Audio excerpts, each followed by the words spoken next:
want me to talk about this boy, Charlie Kirk, who got shot in Utah. Him getting shot in Utah makes him, I believe, American number 18,533 who got shot in the U.S. this year, shot and killed. And I think that there were 3 more people who were killed, shot and killed in Colorado, just over the mountains, within hours of his shooting. And all the flags in America are going to fly half-mast, not for those 18,335 other victims, but they're going to fly half-mast for Charlie Kirk. That's just an observation. You can do with it what you will. I'll be honest, when I first heard that he had been shot, I made a joke about it on X.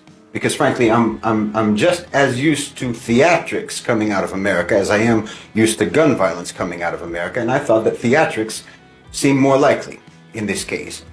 But when I did learn that he died, I deleted my post. I deleted it out of respect, not for him, but for the severity and for the solemnity of the judgment that he has now proceeded to. Because everything that he ever said and everything that he ever did that harmed anyone, well, he's going to answer for that. He's going to answer for that right now in his meeting with Allah subhanahu wa ta'ala. And the heaviness of that meeting is disturbing to any of us who believe in it. But we'll talk about it. Let's start with the obvious, okay? First, I'm not going to feign grief or feign mourning for this person. I know that's a hypocrisy that social etiquette demands at a moment like this, but we all know that he would certainly not grieve for us. He certainly would not mourn for us, just as he never grieved and he never mourned for the wanton slaughter of the Palestinians in Gaza. He never grieved for that. And for myself personally, as a Muslim and as a critic of Western so-called civilization, I know that Charlie Kirk himself would most likely have officially anyway considered me to be his enemy. And as far as I'm concerned, any man whose enemy mourns him when he dies, well, he wasn't doing his job.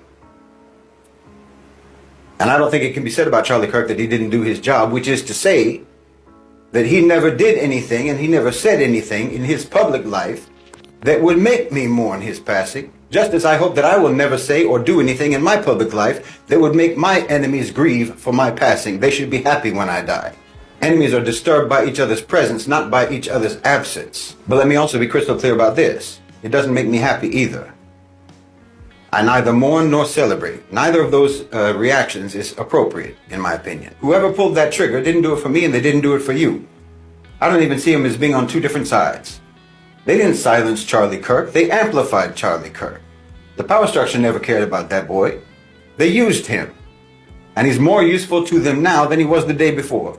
He's more useful to them dead than he was alive.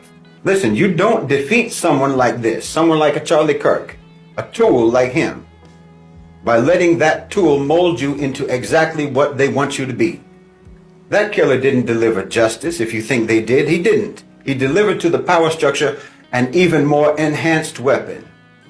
He made a mediocre, but dangerous and polarizing figure, Charlie Kirk, into now an impeachable icon for the very fan base that he most likely despises.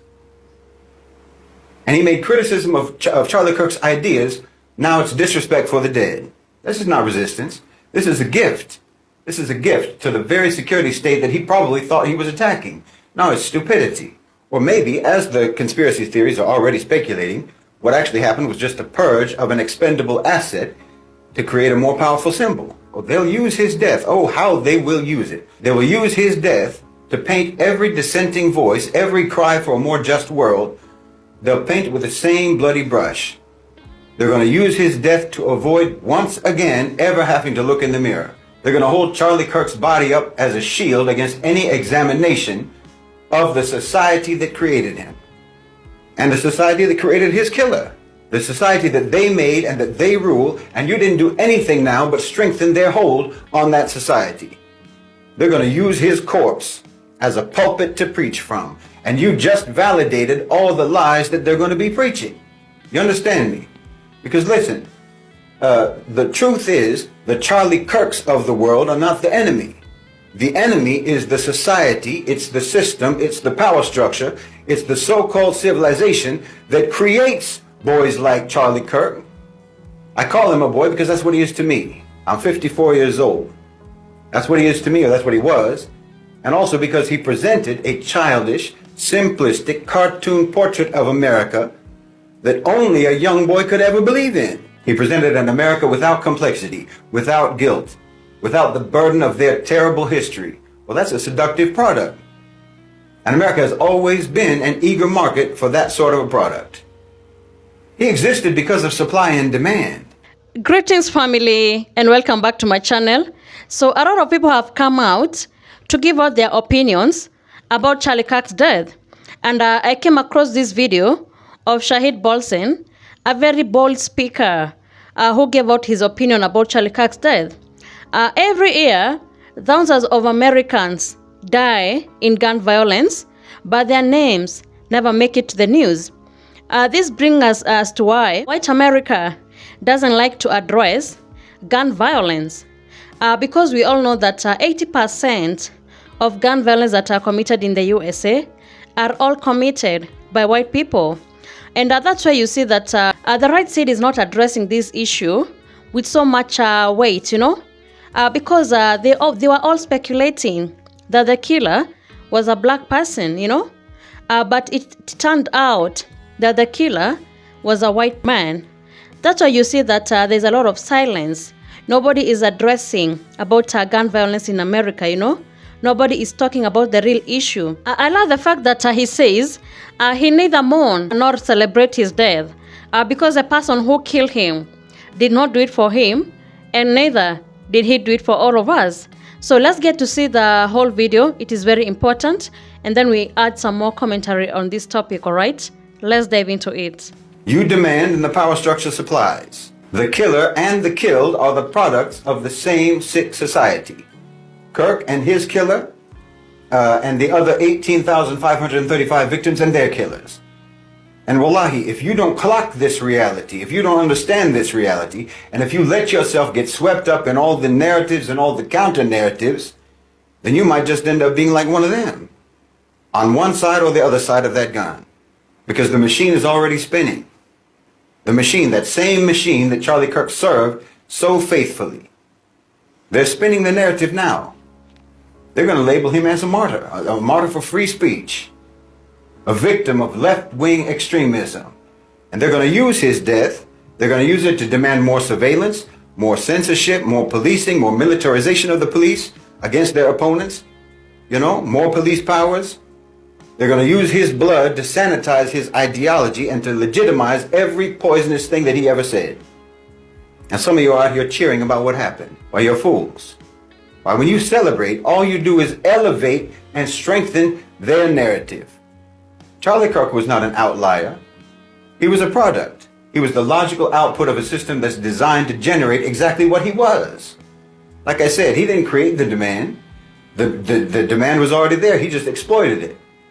He sold a fantasy, like I say, a fantasy where all of the problems of modern America, economic decay, economic despair, cultural displacement, and cultural unrest, political powerlessness, these are all not the inevitable results of late-stage capitalism in a dying empire. No, it's all the fault of immigrants. It's all the fault of minorities, of wokeism, some internal enemy that's not in power. Well, now he's been killed. And his death is going to be used to service that same system. The security state benefits, the politicians that he supported benefit, the media benefits because they get endless hours now of content, of debate, of fear-mongering, of polarization mining. You understand me? The entire apparatus of control gets a massive boost. His killing was not an attack on the system. It was a gift to the system. You didn't extinguish a fire, you just scattered the embers and made it more dangerous. The individual who pulled that trigger, their motives are irrelevant. It doesn't matter if they saw themselves as a revolutionary or they saw themselves as a vigilante. Their actions serve a deeply counter-revolutionary purpose. You understand me? You didn't help Muslims. You didn't help so-called minorities. You didn't help immigrants. You didn't help women. You didn't help anyone. All you did was exactly what they created Charlie Kirk to goad you into doing. Please understand me. You contributed now. Whoever did this contributed to exactly the climate that they created Charlie Kirk to create. No, they're both servants of chaos. The killer and the killed. No, you don't need a bullet. You need a brain. You need a mind that can't be manipulated. You need an inflammable heart. A heart that can stay calm, cool, and collected when when everything around you is in flames. That's what you need. And wallahi, you can't let the hatred of a people cause you to act unjustly, or to advocate or to endorse injustice, or to celebrate injustice. Don't let that boy's enmity towards us and ours towards him make you think that his murderer is our ally. No. You don't answer words with bullets. You know, back in the day, back in the time of the Sahaba, when the Muslims would fight against the kuffar, the kuffar, they would bring their drummers and they would bring their singing girls to egg them on. Nobody ever killed them. Well, that's what Charlie Kirk was. You don't win a war by targeting the singing girls and the drummers of your enemy. That's no strategy.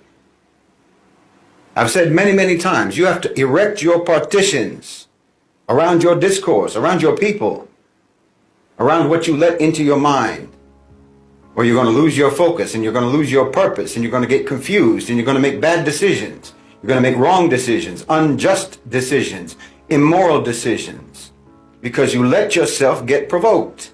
No. For me personally, I didn't care about Charlie Kirk yesterday, the day before, and I don't care about him now. I don't mourn and I don't celebrate. That's strategic indifference. And I don't respect anyone who tries to tell me that I'm supposed to grieve. And I don't respect anyone who tells me that I'm supposed to be happy.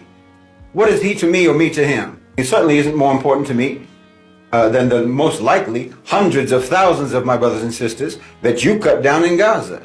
You didn't mourn any of them, and I didn't tell you to, because I already know how you are. I already know that your performance of mourning over Charlie Kirk has nothing whatsoever to do with respect for human life. He was just a vessel for an ideology that you hold sacred.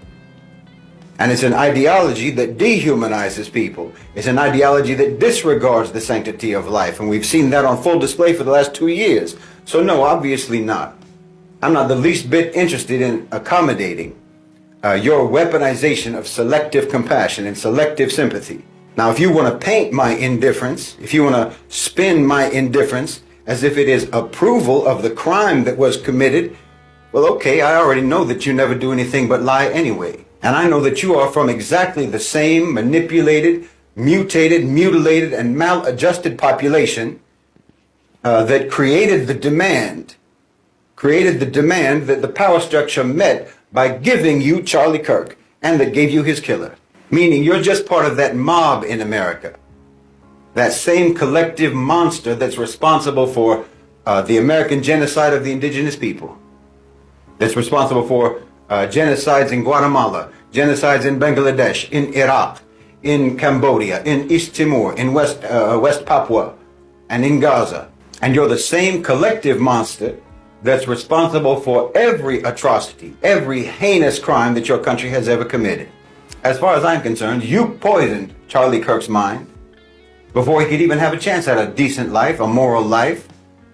And you poisoned the mind of the one who took the life that Charlie Kirk had. So spare me your counterfeit moralizing. No, you turned your country into a psychological and a spiritual torture chamber. And then your country turned the global south into a physical and an economic torture chamber. And now that system, that same system that you're serving, is turning inwards on you now. I told you that political violence, division and terrorism and civil unrest and turmoil, I told you all this was going to be coming home. Why? Because that's your business model. That's your business model. And you're the only market left to vanquish. And the more you give yourself up to all these twisted, polarizing, hateful narratives, well, all you're doing is playing along with your own demolition. Charlie Kirk didn't just appear out of nowhere. He was shaped by an America that avoids talking about racism, slavery, inequality, and empire. He offered people a version of America that was easy to believe, that was clean, proud, and without guilt. But that vision is dangerous because it hides the real truth, and silences the painful parts of history. I feel that his death will not just be mourned, but is going to be used. Politicians and the media have turned him into a martyr, someone who died for a cause, and that gives the system a chance to push for more control, more police powers, militarization of the police instead of addressing the real issue here, that is gun violence. Leaders often use tragedies to expand their own authorities instead of addressing the real issue affecting the common citizen. I remember Utah's governor saying that for that 3 hours, he wished that the killer wouldn't be one of them, He was wishing that the killer would be an immigrant, and someone from another country or some another city. And that shows that these people, they always try to scapegoat, to deny responsibility.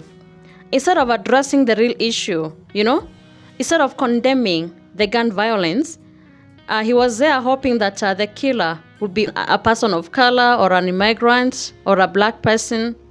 I think that would have made their work easier, condemning them.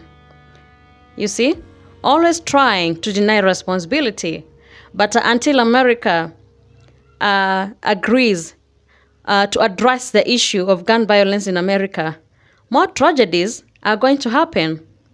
I don't know how many more lives that needs to be lost for America to wake up and face the real issue, the real threat facing America at the moment, This week has been like 3 shootings in America. And you can tell that people are tired living like this. Nobody is happy because you don't know when the next tragedy is going to happen. You don't know if it's going to be your kids in school, when you go to the market, when you go to church, when you go to a concert. It's just making people to live in constant fear every time. All right?